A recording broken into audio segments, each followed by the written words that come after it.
Olá, tudo bem? Sou Arnaldo, sou estudante de História, curso de História, último semestre. E hoje vou falar um pouco sobre a Guerra da Coreia, eu e a minha colega Arielle. Vou falar um pouco do contexto sobre a Guerra Fria, na Coreia. Bem, a Guerra da Coreia ela vai ter início muito antes do ano de 1950, quando os japoneses entram na guerra russo-japonesa no ano de 1904 e 1905. O Japão vai entrar com muito poder sobre a região, toda a península da Coreia.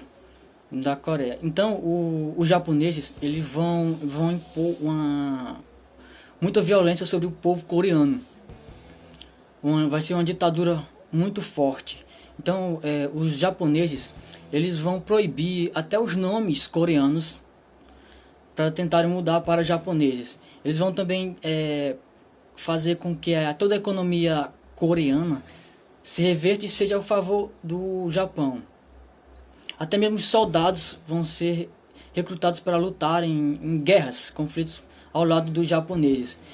Com isso vai durar pelo menos uns 35 anos.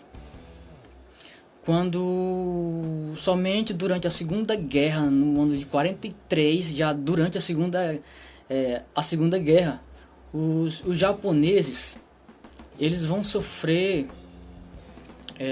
uma baixa na Guerra de 45, mas em 43 os países aliados eles vão fazer uma conferência no Cairo, no Egito, em 1943. Então nessa conferência Stalin vai ser convidado. O que vai estar participando o Winston Churchill da Inglaterra, Chiang Kai-shek, o general chinês, e o presidente dos Estados Unidos, Franklin Roosevelt. Eles vão decidir o quê? Que nessa conferência o Japão seja despojado de todas as áreas que ele tinha conquistado antes da Primeira Guerra, até 1914. Então todas essas áreas eles vão querer que o Japão perca. E outro ponto, eles vão decidir que a nação coreana seja uma área independente, né? Então essa parte aqui, toda a área da Península Arábica e outras partes também, o Japão vão ter que perder. Com isso, já na Guerra de 45, já no finalzinho da Guerra de 1945, vai acontecer um fato determinante para isso, que vai ser as duas bombas lançadas pelos americanos na cidade de Hiroshima e Nagasaki, onde as duas cidades vão ser completamente destruídas.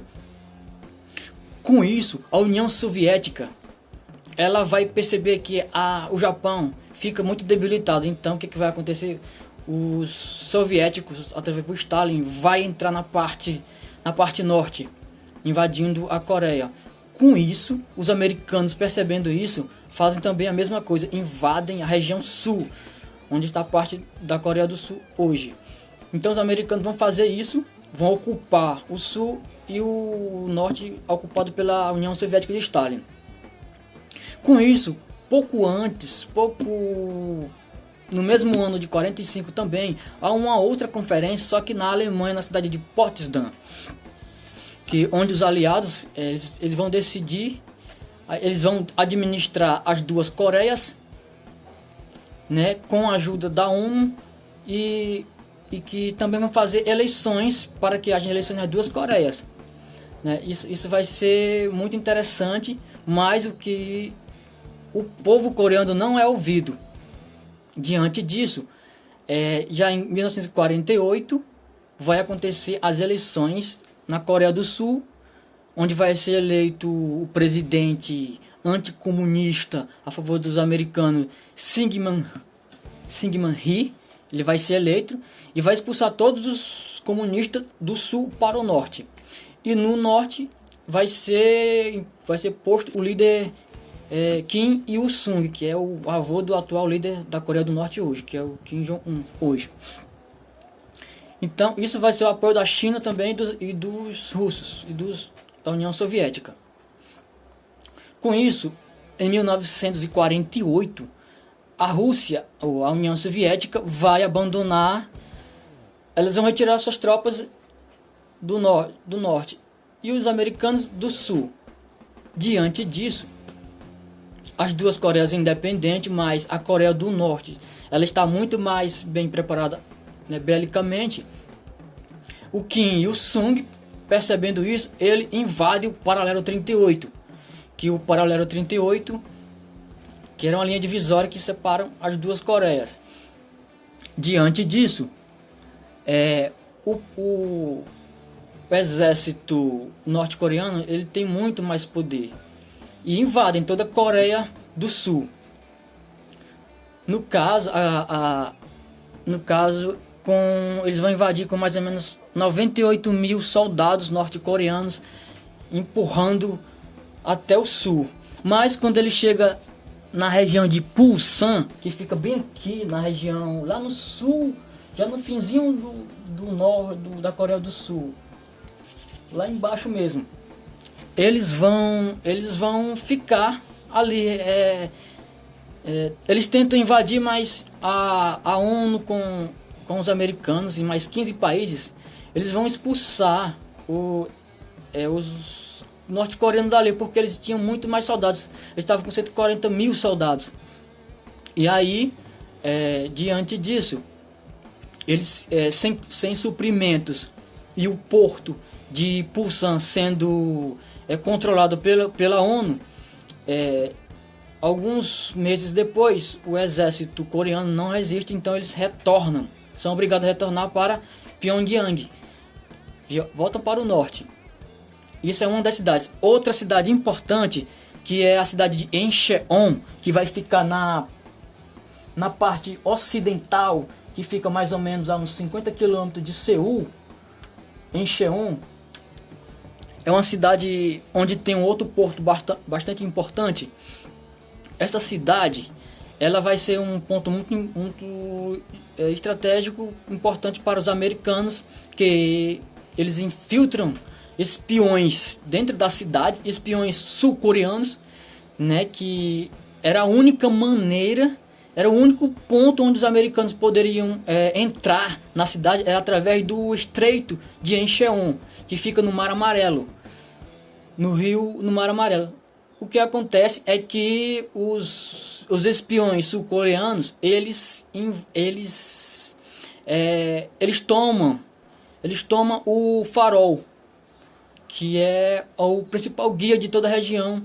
Com isso, toda a marinha, toda a frota americana dos Estados Unidos, da ONU, eles estão a alguns quilômetros tentando receber esse sinal. E é isso que acontece. Quando ele recebe o sinal, toda a marinha americana com o general MacArthur, eles invadem com muitas tropas americanas, com bombardeiros, aviões de caças, e a principal invasão é a invasão anfíbia de muitos fuzileiros navais. E com isso a cidade inteira é bombardeada por um gás chamado napalm, que é um gás líquido altamente queimante, e matando centenas de milhares de pessoas civis, norte-coreanos, soldados. Então a cidade vai ser um bombardeio generalizado.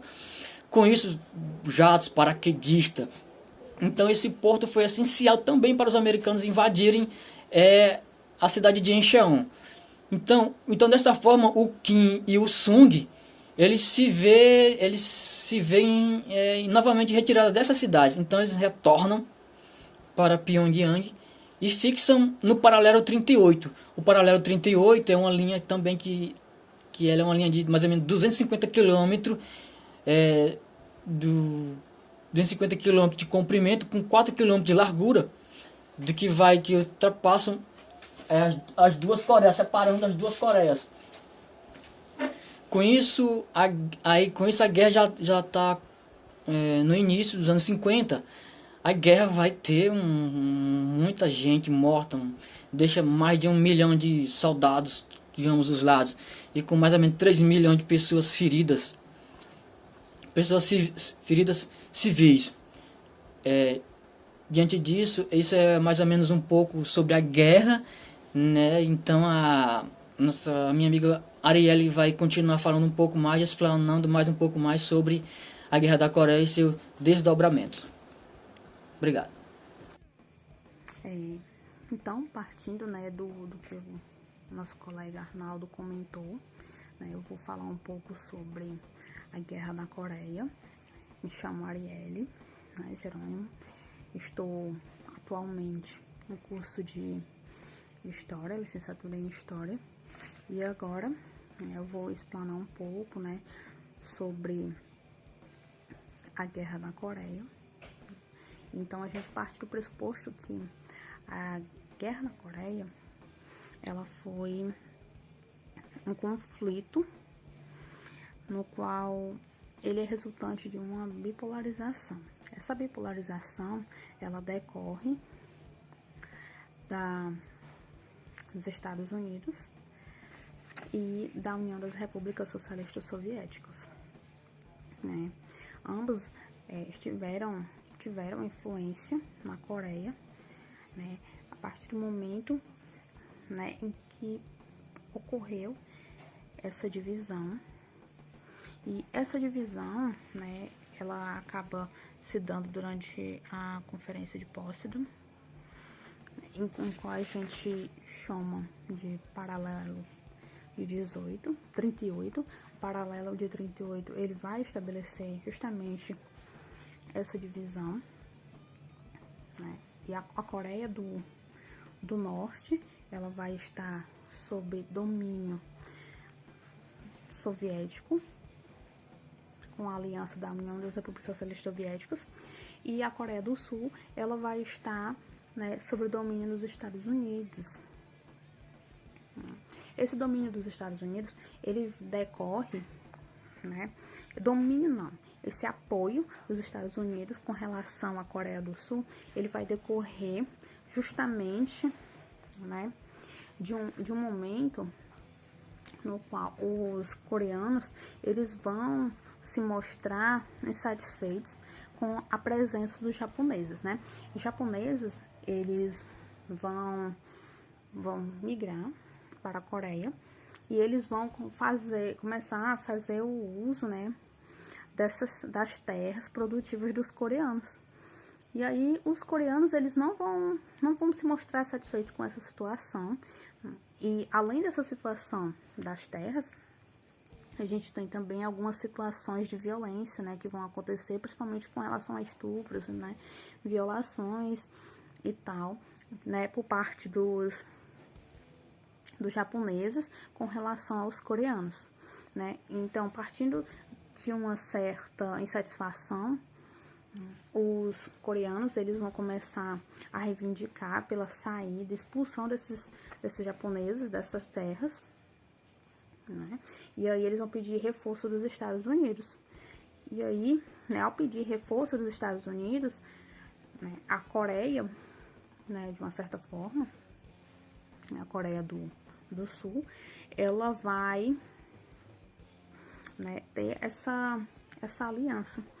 Só que aí, né, mais precisamente em 1950, a gente começa, né, a ter os conflitos diante das duas Coreias. E aí essas duas Coreias, elas vão se mostrar-se, né, insatisfeitas, né, onde a Coreia do Norte, né, onde ela tem o apoio da União das Repúblicas Socialistas Soviéticas, ela vai começar a notar, né, o avanço, né, a mobilidade, né, o crescimento econômico por parte da Coreia do Sul. E aí ela quer, né, pensa nessa possibilidade de união. E aí, né, ao pensar nessa possibilidade de união, de junção, né, quer tornar todo mundo uma Coreia socialista. E aí, né, o governante, o rapaz que vai estar à frente, né, que eu acho, se não me falha a memória, vou até olhar aqui, o Kim Sung, né, ele vai procurar saber, né, do Stanley sobre isso. Só que o Stanley, ele vai ficar um pouco assim, poxa, essa ideia não vai ser legal, né, porque aí vai estabelecer de uma certa forma um conflito né, diretamente com os Estados Unidos, né, e a situação já não é legal, então ele, poxa, isso não vai dar certo. Mas aí, né, o governador, né, o representante lá do momento, ele vai ir contra isso e vai atacar a Coreia do Sul. Então, ao atacar a Coreia do Sul, a gente tem a Guerra da Coreia em 3 fases, né? A primeira fase, né, ela inicia em 1950, justamente com essa invasão, né, da Coreia do Norte sobre a Coreia do Sul. A segunda fase já vai ser no momento em que a Coreia do Norte ela vai pedir reforço aos chineses, né, justamente na possibilidade de ter um reforço maior. Por quê? Porque a Coreia do Sul ela vai estar ligada aos Estados Unidos. Os Estados Unidos ele tem um poder bélico, né, altamente forte. E a terceira fase vai ser justamente onde não já se percebe, entendeu, que não vai dar ali, né, porque a Coreia do Norte ela vai estar com, né, os coreanos e os chineses, né, vão ser duas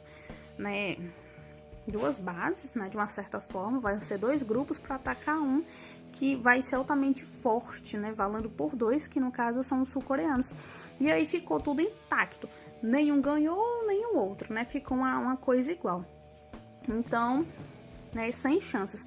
E aí, pensando nessa possibilidade, né, de que não ia nem uma coisa nem outra, né, tudo acaba, né, indo por água abaixo, né, e se mantém-se um acordo, né, vê a possibilidade de um acordo de anexão do Japão, da Coreia, né, das 2 Coreias, né, elas vão acabar tendo que se render, assinar um acordo aí para poder ficar tudo legal, né, então acabou sendo uma coisa pela outra, né, de uma certa forma, né, os governantes, né, eles, né, tiveram que manter-se uma suposta paz, né, então é isso, né, embora, né, essa paz ela nunca venha a existir, né, foi assinado apenas um acordo, né, para poder se estabelecer o fim da guerra, né, acabar com esses conflitos, né, porque senão todo mundo ia